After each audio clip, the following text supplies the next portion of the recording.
সকাল মানে একজন গৃহিণীর জন্য অনেক ব্যস্ততা। বাচ্চাদের স্কুলে যাওয়ার ব্যস্ততা, হাজব্যান্ডের অফিসে যাওয়ার ব্যস্ততা। যদি কেউ বাহিরে নাও যায় তারপরে দেখবেন যে সকালের যে ব্রেকফাস্টটা থাকে বা নাস্তা করার যে আয়োজনটা থাকে সেই জন্য তাকে ব্যস্ততার মধ্যে দিয়ে যেতে হয়। আসসালামু আলাইকুম, আমি লিলি, বাংলাদেশের ব্লগার লিলিস ফ্যামিলিতে সবাইকে আরো একবার স্বাগত জানাই। কাছে কিংবা দূরে, দেশে বা দেশের বাইরে যে যেখান থেকে দেখছেন, আশা করি সবাই আল্লাহর অশেষ রহমতে ভালো আছেন, সুস্থ আছেন। শুকর আলহামদুলিল্লাহ, আমিও আমার পরিবারের সবাই আল্লাহর অশেষ রহমতে ভালো আছি।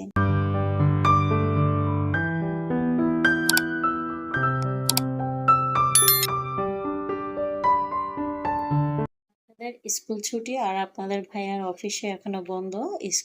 ঈদের যে বন্ধটা দিছে বা ছুটিটা দিছে, সেই ছুটি কাটিয়ে কিন্তু এখন অফিস খুলে নাই, স্কুলও বন্ধ। তো দেখা যাচ্ছে বাচ্চাদের স্কুল আর আপনাদের ভাইয়ার অফিস একই সাথে খুলবে আগামী সপ্তাহ থেকে।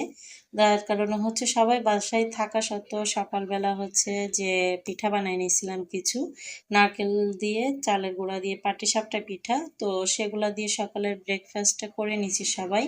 তারপর হচ্ছে ঘরের যে অন্যান্য কাজগুলো থাকবে সেগুলা দিয়েই কিন্তু আমার ভিডিওটা সাজানোর চেষ্টা করছি। আশা করি আপনাদের কাছে একটু হলেও ভালো লাগবে। প্লিজ ভালো লাগলে ছোট্ট একটা লাইক দিয়ে ভিডিওটি কন্টিনিউ করবেন। আপনি যদি আমার চ্যানেলে নতুন হয়ে থাকেন, আমার চ্যানেলটি সাবস্ক্রাইব করে নেবেন।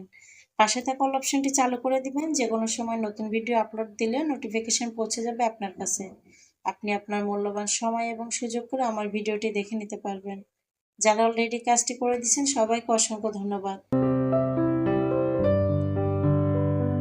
এই যে নাস্তা সেরে তারপর হচ্ছে ঘর বা রুম গুছানোর মধ্যে দিয়ে কিন্তু শুরু করছিলাম। এই বিছানাগুলা আমাদের দেখা যায় যে বাসায় যাদের ছোট বাচ্চা আছে 2-3 দিন পর পর কিন্তু বিছানার চাদরটা চেঞ্জ করতে হয়। আমার বাসায় তারও বেশি, মানে 5-6 দিন হয়ে পারে না, মানে বিছানাটা চেঞ্জ করতে হয়। আগে বেশিরভাগ সময় 1 সপ্তাহ পর পর চেঞ্জ করতাম, তবে এখন আর ওরকম হয় না। বাচ্চারা লেখালেখি করে, আঁকাআঁকি করে, বিছানার উপর বসে, তো সবচেয়ে বেশি অত্যাচারটা কিন্তু আমার বিছানার উপর দিয়ে যায়। সেজন্য হচ্ছে বিছানার বেডশিটটা চেঞ্জ করে নিয়েছি কিন্তু 3-4 দিনের মাথায়। আর এরপরে হচ্ছে ঈদের সময় যে কাপড় পরছিলাম, মানে একটা শাড়ি পরছিলাম ঈদের দিন সকালে গোসল করে, তো সেই শাড়িটা হচ্ছে ভাঁজ করে গুছাই নেব, সেই জন্য নামাই নিছি।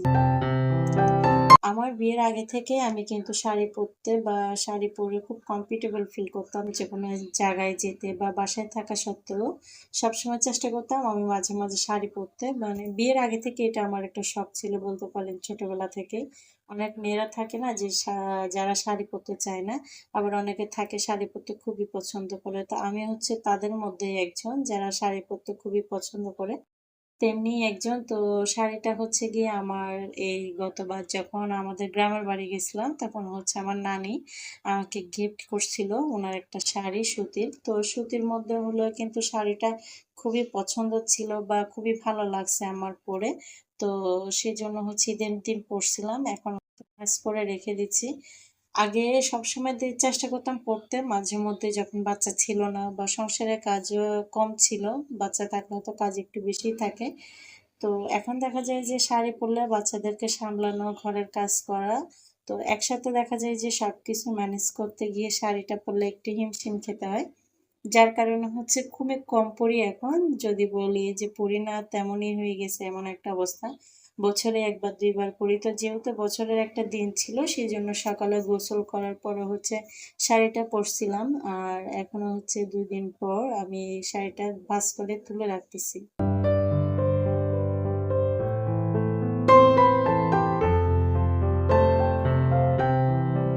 বাসায় যেহেতু আপনাদের ভাইয়া বাসায় ছিল, আর এখানে হচ্ছে বাইরে থেকে কিছু সমোসা সিঙ্গারা নিয়ে আসছিল, বাচ্চারা খাবে তো, যার কারণে হচ্ছে আপনাদের ভাইয়া বাইরে থেকে নিয়ে আসছে। আর এখানে হচ্ছে আমরা সবাই একসাথে বসে নাস্তাটা সেরে নিয়েছি। আজকে রান্না বান্নাটা কিন্তু আমি অনেকটা অফ ক্যামেরাতে সেরে নিয়েছি। দেখা যায় যে সব সময় রান্না বান্নার যে অংশটা শেয়ার করি তাতে কিন্তু আমার ভিডিওটা একটু বড় হয়ে যায়, যার কারণে দেখা যায় আমার প্রিয় আপুদের দেখতে অসুবিধা হয় বা অনেকটা সময় লাগে। যার কারণে আজকে আমি ভিডিওটা একটু ছোট করে দেওয়ার চেষ্টা করছি আপুদের দেখার সুবিধার্থে।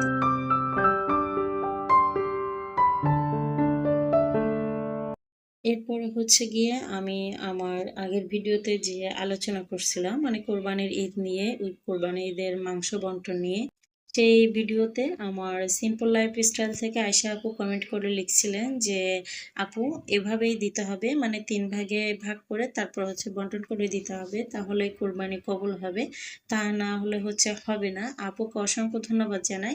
আপু আমার সাথে একমত পোষণ করেছে এবং আমার মতামতের একটা গুরুত্ব পাইছি আমি আপুর থেকে। অনেক ধন্যবাদ আয়শা আপু। এরপর আরেকটা সিম্পল লাইফ স্টাইল থেকে আমাকে কমেন্টে জানাইছিল আপু আগের মতো অতটা দেওয়া হয় না, তারপরে চেষ্টা করি যতটুকু দেওয়া দিয়ে ফেলি আর বাকিটা রাখি। অনেক অনেক ধন্যবাদ আপুকে সুন্দর একটা মতামত বা সুন্দর একটা মন্তব্যের মাধ্যমে আমাকে কমেন্ট করে জানান। ঠিকই বলছেন আপু, আগের মতো এতটা দেওয়া হয় না, তবে নিয়মের বাইরে গিয়ে যদি আমরা করি সেটা কিন্তু আল্লাহ তাআলার দরবারে কবুল হবে কিনা আমরা জানি না। এটা নিয়ে কিন্তু আমাদের একটা সন্দেহ থাকে যে আমি কোরবানি করলাম কিন্তু কোরবানি কবুল হচ্ছে কিনা। তো সেই জন্য বলবো সবাইকে যতটুকু সম্ভব নিয়মের মধ্যে থেকে তারপর হচ্ছে কোরবানিটা দেওয়া উচিত। এদিকে হচ্ছে আজকে লাউ দিয়ে হচ্ছে মাছের মাথা দিয়ে রান্না করছিলাম আর সামান্য একটু মাংস ছিল রান্না করা, সেগুলো গরম দিয়ে নিয়েছিলাম বাচ্চাদের জন্য। যেহেতু বাসায় আমরা কোরবানি করি নাই, এগুলো হচ্ছে আমাদের বাড়িওয়ালাদের থেকে দিছিল কিছু রুটি মাংস, সেগুলো হচ্ছে গরম করে নিয়েছিলাম। আর এদিকে হচ্ছে আমাদের জন্য একটা মাছ আনা হয়েছিল, বড় মাছ, তো সেখান থেকে কয়েকটা টুকরো রান্না করে নিয়েছি আমাদের জন্য। অন্যদিকে হচ্ছে ডাল ভাত আর একটা ভাজি ছিল, মানে যে লাউটা রান্না করছিলাম লাউটা কিন্তু খুবই কচি ছিল, তো লাউয়ের খোসা ভাজি করে খেতে কিন্তু খুবই ভালো লাগে, সেই জন্য হচ্ছে লাউয়ের খোসাটা ভাজি করছিলাম। আমার আজকের ভিডিও এখানে শেষ করব। সবাই ভালো থাকবেন, সুস্থ থাকবেন, ভুল ত্রুটি হলে ক্ষমা সুন্দর দৃষ্টিতে দেখবেন। আল্লাহ হাফেজ, আসসালামু আলাইকুম।